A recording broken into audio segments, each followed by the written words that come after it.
A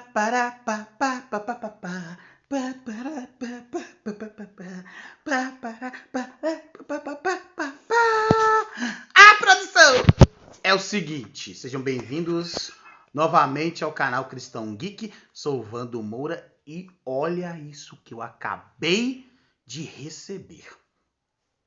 Mark Zuckerberg tá diferentão, deixou o cabelo crescer, tá mais assim, podemos dizer, mais descolado. E olha esse vídeo que ele acabou de soltar um pouco mais cedo, né? Mas o portal Itatiaia, que eu não vou dar moral, soltou esta nota para a comunidade. Você vai ver esse vídeo depois da nossa vinheta.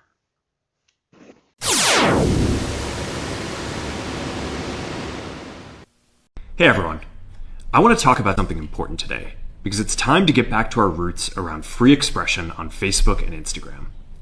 I started building social media to give people a voice. I gave a speech at Georgetown 5 years ago about the importance of protecting free expression, and I still believe this today.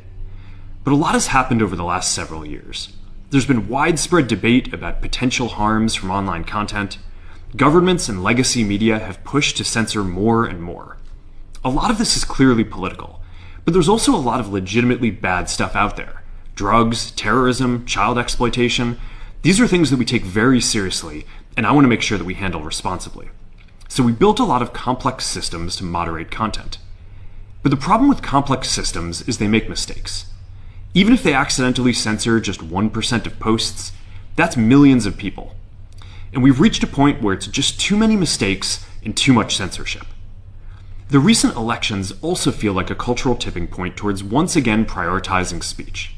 So we're going to get back to our roots and focus on reducing mistakes, simplifying our policies, and restoring free expression on our platforms. More specifically, here's what we're going to do. First, we're going to get rid of fact checkers and replace them with community notes similar to X, starting in the US. After Trump first got elected in 2016, the legacy media wrote non-stop about how misinformation was a threat to democracy. We tried in good faith to address those concerns without becoming the arbiters of truth. But the fact-checkers have just been too politically biased and have destroyed more trust than they've created, especially in the US. So over the next couple of months, we're going to phase in a more comprehensive community notes system. Second, we're going to simplify our content policies and get rid of a bunch of restrictions on topics like immigration and gender that are just out of touch with mainstream discourse. What started as a movement to be more inclusive has increasingly been used to shut down opinions and shut out people with different ideas, and it's gone too far. So I want to make sure that people can share their beliefs and experiences on our platforms. Third, we're changing how we enforce our policies to reduce the mistakes that account for the vast majority of censorship on our platforms. We used to have filters that scanned for any policy violation. Now, we're going to focus those filters on tackling illegal and high-severity violations. And for lower severity violations, we're going to rely on someone reporting an issue before we take action. The problem is that the filters make mistakes, and they take down a lot of content that they shouldn't. So by dialing them back, we're going to dramatically reduce the amount of censorship on our platforms. We're also going to tune our content filters to require much higher confidence before taking down content. The reality is that this is a trade-off. It means we're going to catch less bad stuff, but we'll also reduce the number of innocent people's posts and accounts that we accidentally take down. Fourth, we're bringing back civic content. For a while, the community asked to see less politics because it was making people stressed. So we stopped recommending these posts. But it feels like we're in a new era now, and we're starting to get feedback that people want to see this content again. So we're going to start phasing this back into Facebook, Instagram, and Threads while working to keep the communities friendly and positive. Fifth, we're going to move our trust and safety and content moderation teams out of California, and our US-based content review is going to be based in Texas. As we work to promote free expression, I think that it will help us build trust to do this work in places where there is less concern about the bias of our teams. Finally, we're going to work with President Trump to push back on governments around the world that are going after American companies and pushing to censor more. The US has the strongest constitutional protections for free expression in the world. Europe has an ever-increasing number of laws institutionalizing censorship and making it difficult to build anything innovative there. Latin American countries have secret courts that can order companies to quietly take things down. China has censored our apps from even working in the country. The only way that we can push back on this global trend is with the support of the US government.